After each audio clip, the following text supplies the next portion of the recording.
I'm gonna steal Christmas.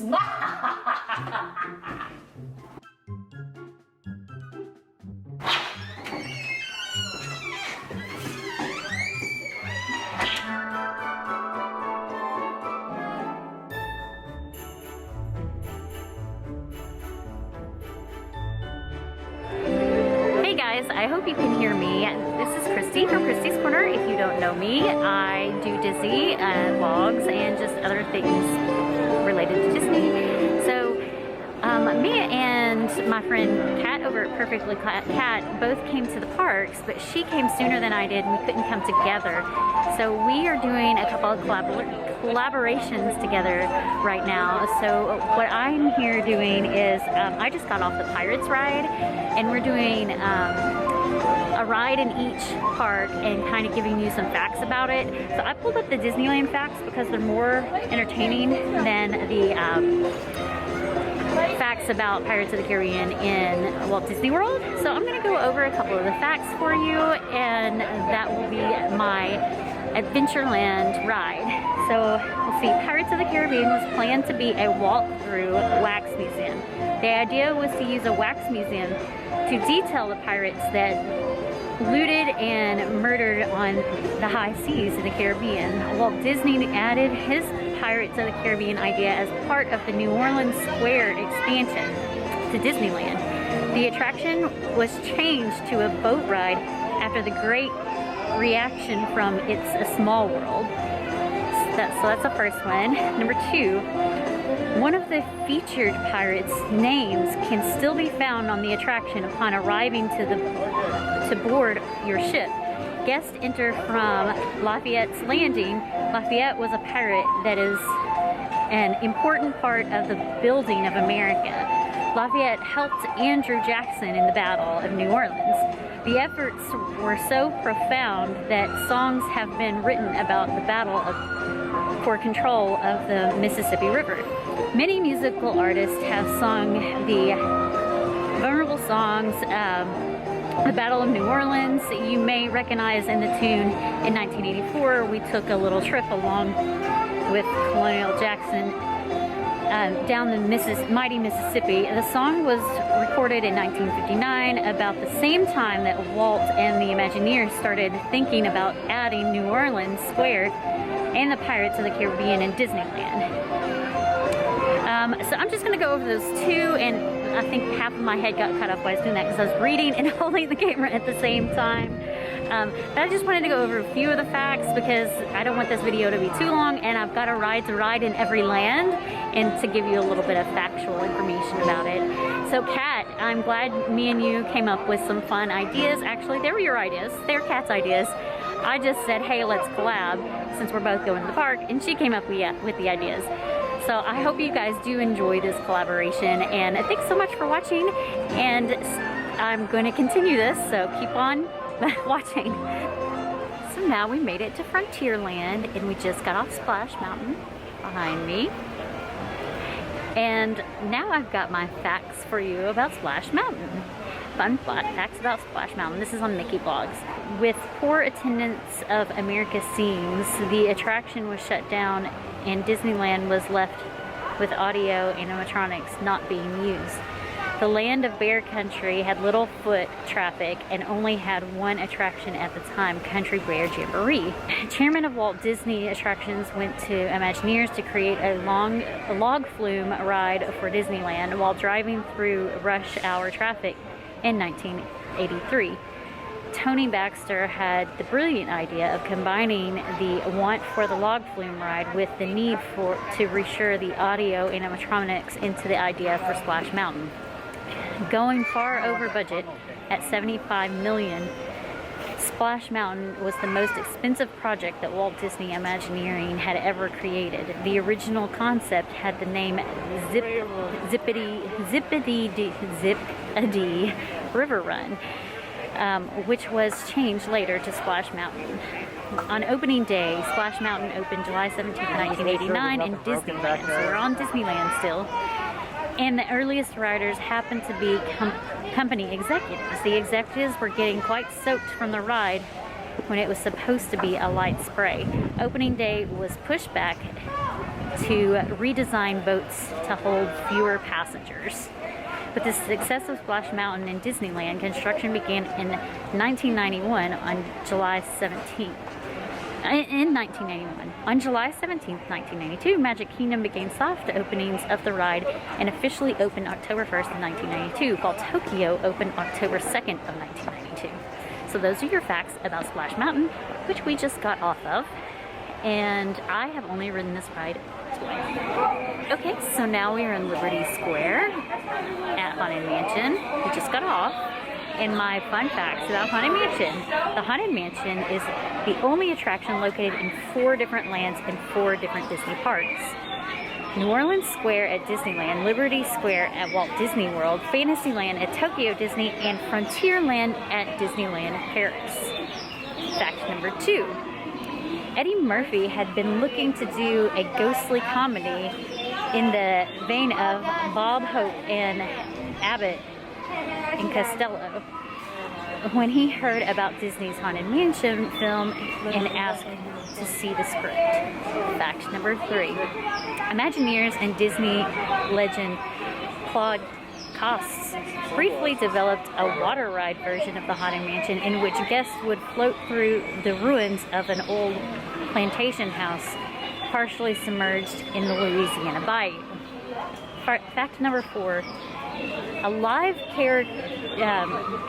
caretaker character was featured in most every draft of the Haunted Mansion film script, but was ultimately cut in favor of a ghostly cameo appearance in the graveyard, complete with cowardly canine companions.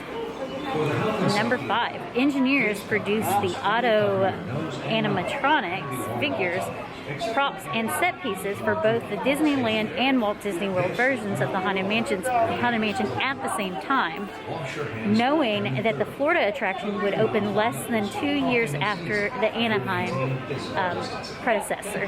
So I'm just going to leave those 5 facts. Those were shorter facts than the other ones, so I listed 5 of them. Haunted Mansion is one of my favorite rides, along with Pirates in the Magic Kingdom. So that is now Liberty Square. We're going to head over to Fantasyland and ride one of those and tell you about it. So we're in line for It's a Small World, and today it seems like it's the longest wait for all the rides we've been on so far. It's a 45-minute wait.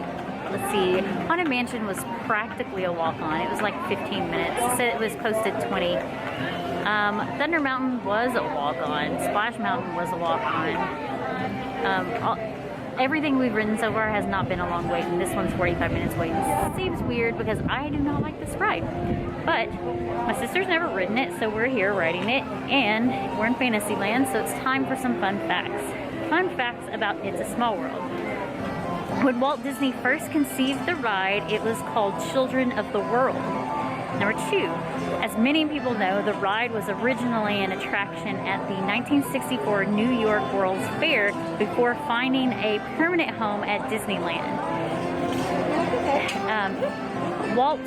Where Walt was showing off his creation on the Wonderful World of Color. Disneyland goes to the World's Fair episode. When the ride first opened at Disneyland on May 28th of 1966, Walt invited kids from around the world to come help dedicate it. They each brought a container of water from rivers and seas of their native lands and added it to the flume of the ride in Anaheim. That earworm of a song is really the lesser of the 2 evils. The first prototype of the idea included a national anthem, all running together as you sailed from nation to nation in your ride boats. The effect was more melting eardrums than melting pot, and Walt Disney knew it. He asked the Sherman Brothers to come up with a single song that would unite his population of dolls. Nice. What they created, of course, was that song. So that's our little fact about It's a Small World. I'm actually standing in front of it right now. We probably have about 15 minutes more to wait. And Hopefully my sister hates it when it's done too, 'cause I hate it. She may like it though. So we're here in between the Speedway and Space Mountain Gift Store, and then of course TTA, which is above and currently not running due to refurbishment. So we just got off Space Mountain. This is our final our facts for a ride. We are in Tomorrowland, so we're doing Space Mountain. It was one ride per land. So I'm using WaltDisneyWorldMagazine.com for these facts for Space Mountain. Space Mountain is not as fast as you think. While the near darkness, out of this world theming, and a few unforeseen drops may have you feeling as though you're traveling at the speed of light, Space Mountain is one of the slowest coasters in Magic Kingdom. I'm standing here with no one around. I'm removing my mask. Each rocket ship reaches top speed of 28 miles per hour. To put it in perspective, its sister mountain Splash reaches 40 miles per hour upon descent, while Barnstormer, a kiddie coaster, moves only slightly slower at 25 miles per hour. 2. Astronauts had a hand in creating Space Mountain. During the conception of Space Mountain, engineers recruited the voice of experience to aid in the vision of the future, astronaut Gordon Cooper. Having been to space, Cooper was able to provide top-notch sight into the authenticity, I can't even say it, to this attraction. Given its continued popularity, that has proven to be a choice well made. 3. Space Mountain truly was ahead of its time. While Space Mountain was not an opening day attraction, it had good reason not to be. The technology needed to create this coaster was over a decade ahead of its time. Number 4, not quite the fairest in the land. It may be your favorite attraction from the inside out, but Space Mountain was built at a seemingly high of 90 feet to ensure it didn't overshadow Cinderella's castle, which towers over the Magic Kingdom at 183 feet. While Space Mountain is widely known as the focal point of Tomorrowland, Cinderella's castle is the icon for the entire park and can be seen from numerous lands. Groundbreaking science. True to Tomorrowland's style, this innovative land created the world's first computer-operated coaster. Computers were not only used to create the path tracks, but also to control the actual ride. In a time when technology like this was just starting to grow, those Imagineers really did think of everything. So that's all I'm going to give for that one. That was this video of facts about the rides that I rode. I did one in each land in Magic Kingdom. Kat, when I reached out asking if you want to do a collab, thank you for coming up with this collab. It was super fun, entertaining, and also educational for some people that did not know those things. So thanks so much for watching. If you stuck out this entire time, please hit that subscribe button and like, comment, and share, and I will see you next time. Bye now.